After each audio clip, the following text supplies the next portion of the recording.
Hello, happy Tuesday. Welcome into another episode of Off the Leash. I'm Leah Doherty. We got Mark Schwab, OBR's Fred Greetham, a special guest on the pod today, 19 News' own Zach Keenan. Welcome to the pod. Thank you. Good to be on. Tell us a little bit, I guess, to just set up, for the viewers. You're from this area. You have the credentials. You've been around the team, the pain for a little while in your life. Yeah, I can list every Browns quarterback that I've had to watch suffer through. Grew up on Derek Anderson. Those were some good days. Then about 10 weeks. Yes. Then we started to slow down Brady Quinn, and from there on, I think it's just really been no good ever since. So yeah, Clevelander, just about lifelong Clevelander, and I've been with 19 News for about 2 years. I do a whole lot of behind the camera, but if you follow our high school football coverage, you'll see me a whole lot in the past 2 falls and winters. I like to talk sports Friday and Saturday nights. Sweet. Well, we're happy to have you for the pod today. So welcome. Guys, we actually have things to talk about. So exciting because training camp is here.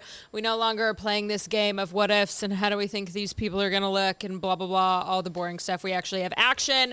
Pads came out Monday. I wasn't there. Mark wasn't there. Zach wasn't there. Fred, you were there. So tell us what you've seen. You were also at practice today. So tell us what you've seen through these first 2 padded practices. What stood out to you? Well, you can see they definitely ramping up. You can't avoid contact, and so guys get a little heated in the heated weather in the sun, and that's what they want.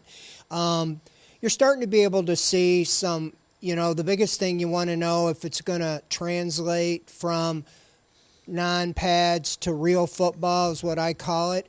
And Casey Concepcion and Denzel Boston have translated in 2 days. They still look very good at wide receiver.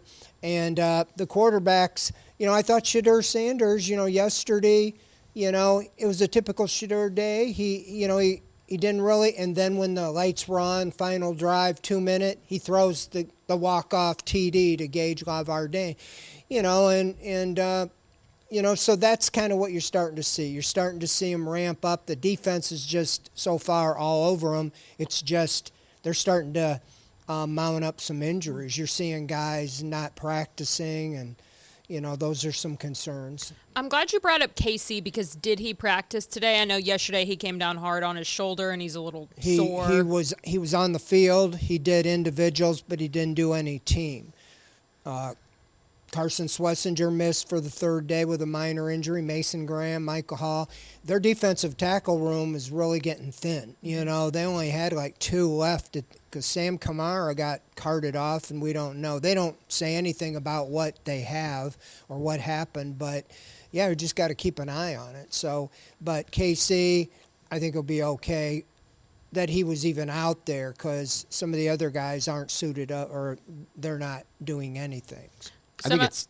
Oh, go ahead. No, I was going to say it's hard to tell in these when this time of the calendar when it's like this guy's hurt and this guy's hurt, and you don't know. Like if this were a game week, he might be out there, but there's so much time. Some of these guys might be out there, some of these guys might not be out there. But they treat them with kid gloves in now, and then we saw it a little bit in minicamp, so that's hard to see. It is good to hear though some of the guys, the stuff is translating. Yeah, and I think of that defensive tackle room. I know Aiden Huntington was getting some reps today. That's not something you're going to see during the regular season with the first team guys, but I really did like the signing. Travis Bell out of the UFL, won a UFL championship with the Louisville Kings. Wow. Most recently. There we go. Yeah, how's that for a poll? Yeah, and that's what we'll see in the future, I think, as you keep pulling people from those leagues. He does have some NFL experience, but they've got to build up this defensive tackle room, Fred, especially if they're faced with injuries like you were talking about even more today. Well, they're waiting for Malik Collins to come back. Kalia Davis, who was their signing to replace Shelby Harris, has not practiced. He's still on the side. And like I said, these other guys. And so that's that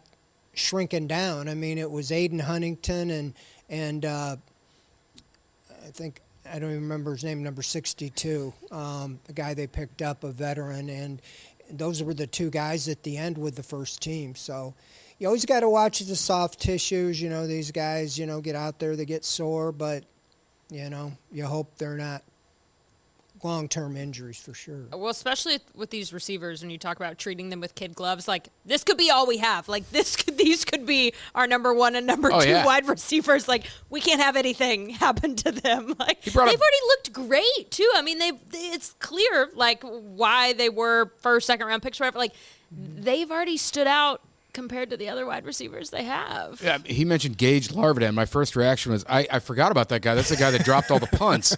But even the fact that Gage is running with the twos, he's probably not good enough to really be on the twos. Luke with Floria NFL had time today. He caught a great Yeah. pass Right into on. there.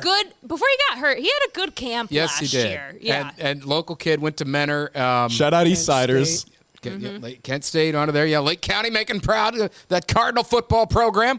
But you're right. I mean, it is at the receiver position. We're going to have the Judy discussions forever until we get a clear indicator the needle goes one way or another. But it's going to be those two kids. And then after that, we're like, how many times can you throw to the tight end? Right.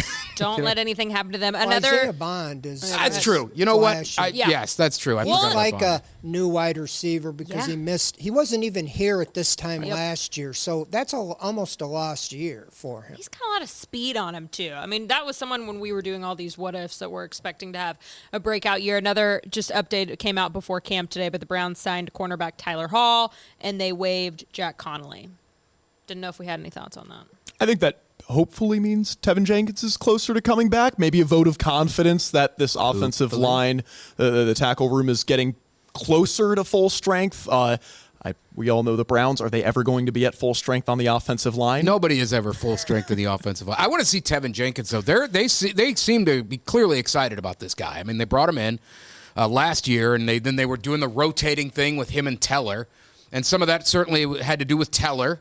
But they obviously like this guy. He has some draft capital behind him. The Bears made him, I think, a second-round pick. He's played guard tackle. Maybe there's something there that they see and they can develop, and he turns into a better player than what he has been. But this is a guy they clearly like, and they've counted him in as a guy they're going to at least really give a strong shot to here this season. Yeah, it's the injury problem has been his thing. He was a high pick. He was ranked as one of the third best guard in free agency last year, and the Browns got him on a one-year deal. And then they re-signed him again on a one-year deal. To your point, Jack Connolly was a little surprised because he'd been running with the ones at right guard. Even yesterday was alternating with KT Leviston. And I'm like, you cut the guy already? So maybe it's one of them 90 kind of lost in the shuffle that you want to bring back. But it was a little surprising. But, yeah, Leviston's getting a shot because Jenkins been out since the first day. And every day the clock's ticking up. I will say something that's noticeable from being out there the past couple years to this year is just Todd Monken and the staff and the level of intensity and discipline that you see. Guys not walking around from place to place running, no veteran off days. We've heard all that stuff before, but I'm curious because I haven't been out there for the first days of pads. Is that a noticeable jump that you've noticed compared to the past couple years? Is it a more disciplined group? Yeah, I think a little bit is, I think, as some of these injuries start to stack up, we'll see if he backs off a little bit, but because you have to keep your players, on the field. But as far as the there isn't any wasted time. I mean, he takes a full 2 hours at least practice. I don't remember one 2-hour practice with Kevin Stefanski. I mean, Monken is using every available minute to the maximum. He's got something going all the time. And, they even open up with a kind of a neat thing. You know how the Guardians after the game do that? They all come off the field and they kind of slap high fives or whatever. They do that after stretching. He has Good stretch. Way to stick. Yeah, well, it's just, I think, just like maybe trying to get them, pull together a little bonding before they go out and beat each other up with pads on. I think it's worth pointing out this follows a pattern that a lot of teams do. He's running a much more aggressive, no veteran days off, using every minute. Boot camp is too strong of a word, but it's certainly more than what we saw out of Kevin Stefanski, right? And I'm not going to say he ran a country club type place, but it was a little more laid back. That is what teams tend to do. Things aren't going well. You got too much of a hard-nosed guy. Go hire someone that's going to be, a little more relatable, ease up a little bit. You got a guy that eases up a little bit, team's not playing well, go get a disciplinarian. And not that Monken is a hard-nosed disciplinarian, but he certainly has more of an edge to him in this stuff than Stefanski did. It's something teams tend to do. That's not working. Let's try that approach. And then if that fails, they'll go back to that. Romeo Crennel, Eric Mangini, Yes. Pat Shermer. It goes that way sometimes. Offensive coordinator, nope. Defensive coordinator, everything. Exactly. It's trends. I will say, though, my favorite comparison, I don't know if any of y'all watch Landman. Has anyone seen it? I want to. I just don't have time. It's all right. I'm on a lone ship. That's okay. Andrew Barry compared Todd Monken last week to Billy Bob Thornton's character in Landman, which was so spot on. And I used this as like a soundbite in my story that day because I was like, this is the best description of a coach I've ever heard in my life. He said, he's the kind of guy that he can relate to a 21-year-old on an oil rig or the head of the drug cartel or someone that's talking to a billionaire financier. He was like, he can relate to anyone. And I was like, the fact that the Browns football coach was just compared to someone that can relate to the head of the cartel, I was like, I'm putting that in my story immediately. I was like, that's the greatest comparison ever. And like both my parents watched the show and they like got a big kick out of it. So anyways, I think that's how you can describe Todd Monken, is like he's hard-nosed when he needs to be. But also just talking to the guys, like he's a player's coach and can relate to him. But even Jared Verse said he was like, nah, you kind of want to like step away from him on the field because he's a little intense. But he was like off the field, he's great. He's a good dude. So anyways, we have much. Yeah, go ahead. I Do just something like else? that quoting Andrew Barry using the word drug cartel. How often I didn't what have was covered today at camp? I didn't have that on my bingo card. But, there's so many, like, mundane things that happen day in and day out at camp. So when you hear something like that, I was like, that's what I'm going to pull for my story that day. All right, we have much more coming up on Off the Leash. Mark Schwab's true-false question is coming up on the other side of this break.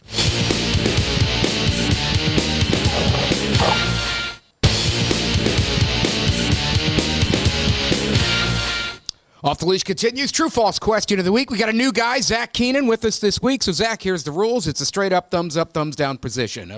There's no yes, no, maybe, probably. It is a black and white answer. There's no living in the gray area. True or false? We've had a lot of buzz so far about Dillon Gabriel, of all people, in this camp. True or false? If Dillon Gabriel gets in a real game this year, we will see a noticeable difference.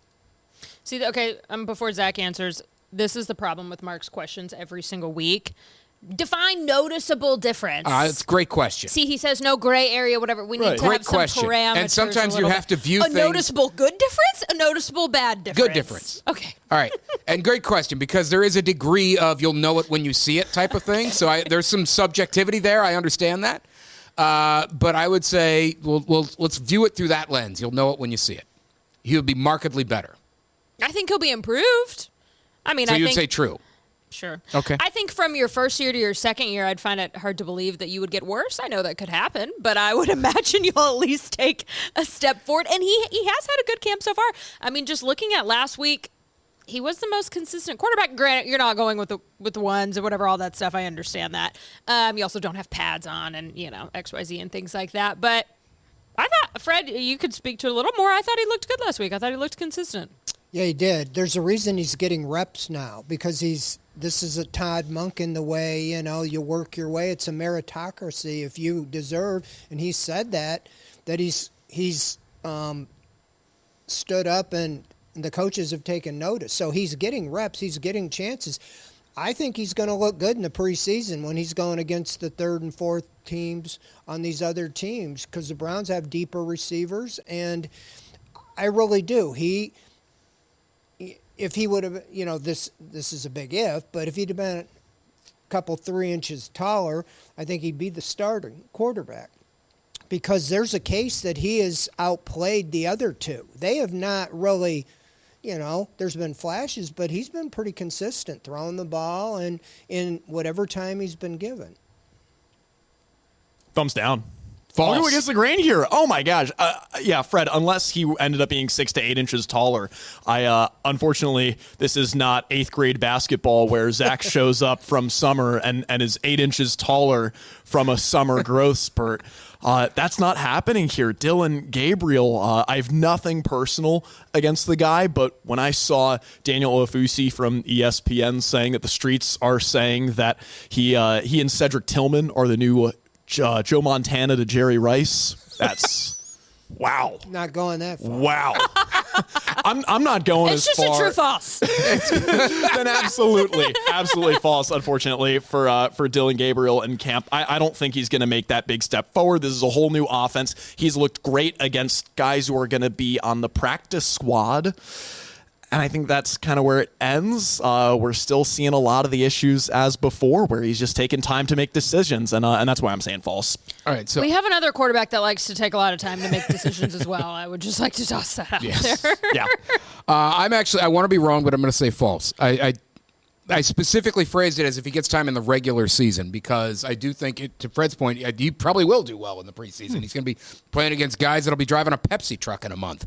But I think he's probably going to be about the same. You said he can't get worse. I don't think he'd be worse. I think he's probably going to be about the same. He's doing it right now. He's throwing to receivers who are either defended by air, or until the other day, there weren't pads on. Everything's different. I think we see this every year, not just with the Browns, but every team in the NFL. They have somebody that looks like a different guy, clearly has taken the next step. And then it gets into when it actually counts, and they're like, yeah, he's probably the same guy. So I want to be wrong. I still think people don't think of Dillon Gabriel as a third-round pick, but they invested high draft capital in him. This is somebody that Kevin Stefanski, who has been fired, I understand he's not here anymore, banged the table for them to get.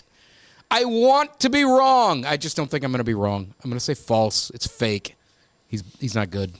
I'm just curious when we're finally going to know a starter, because I was telling Fred, it didn't make me feel great that last week, talking to Andrew Berry, I think Haslam maybe even made the comment to Todd Monken of like, we'd like to have our starter by week 1. We'll have our starter by week 1. I was like, oof. I'd hope so. Yeah, I was like.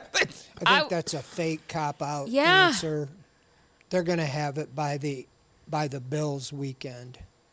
And that's like You the know, the 20, second- when did you say? The Bills are coming into practice on Thursday the 20th, like 2 weeks from this Thursday, and then they play them in the preseason game on that Saturday at home. And then you have a week until the final well, you don't even have a week, because you play on Thursday night, I think, against New England in the final preseason. And I think that that's where you do your tune-up. And then you have a 2 weeks practice where he should get all the reps. You got to get somebody ready for that opener. You can't just throw them out there. You're not going to surprise Jacksonville by waiting until the day of the game to say, Right. We don't need guy's that. Surprise, it's Deshaun. We really don't need that. We do have a little sound from Todd Monken today on Shador Sanders. Practicing. You just keep playing. I mean, that's really what you do. I mean, he's still a young player, and we'd like it to happen now. We all would. But I've been highly impressed over the last, 4 months that I've been around him, how far he's come. Again, there's a lot to take in when you're installing. We'd gotten through the spring, and then we're gone for 6 weeks. And then you start back up again in a new system. And so I think you'll continue to see his operation mechanics improve. And I think that's the biggest part right now is in and out of the huddle, getting the line of scrimmage, eliminating that anxiety. His anxiety and my anxiety. Well, gives me anxiety sometimes. In and out of the cuddle. This is the stuff that what do they call it? The operation. And I've never understood, why is this an issue for some people? Getting how you're a quarterback, how you are in the huddle, how you are calling the plays, and how you are at the cadence. I just, why is that an issue? I've never understood how somebody can get to this level. Even if you're a 7th-round pick, you obviously were pretty good in college. How did you play quarterback if you couldn't call a play in a huddle or couldn't get guys to the line? I've never understood that. Clearly, I'm wrong. It's obviously a thing. Coaches talk about it. I just don't know how we're here. Well, I will say to that point, and then, Zach, I'll toss it over to you. I know you had something you wanted to say. But Monken had said last week that they had introduced 5 total cadences at that point, had worked up to it. They're trying to bring on 10 total. They want to carry that with them through the season. So it seems like they kind of were throwing a lot at them very quickly and seeing how much they could retain. He's also an NFL quarterback. I know. Hey, and you get paid for it. You're a professional athlete. I'm just giving a little scope as to what was said last week. That's very fair, very fair. Well, the Athletic QB tiers came out today. It's their annual article they do. Tier 1, Allen, Mahomes, Burrow, Stafford, guys who the You'd Browns expect to be are there. never going to sniff. Deshaun Watson and Shador Sanders, both in the 4th tier. How many tiers are there? 5? Why are they not in 5? And, Who is in 5? That's the news exactly. for me. And 5 is 30 plus, is 30 ranking plus, and both of these guys, pretty scathing stuff against them. Deshaun Watson in 2020 and 2021, he was in the first tier. That feels like ages ago that that's why you give $230 million and 3 draft picks for him. Exactly. Well, Shadur Sanders, some comments that we heard from a defensive coordinator said, quote, "I'd sleep like a baby if I got to play him every week." That is not what you want to hear about a prospect for your team's starting quarterback, guys. I'd sleep like a baby. That's vicious. And on that note, we're going to take a very quick break. We'll be right back on Off the Leash.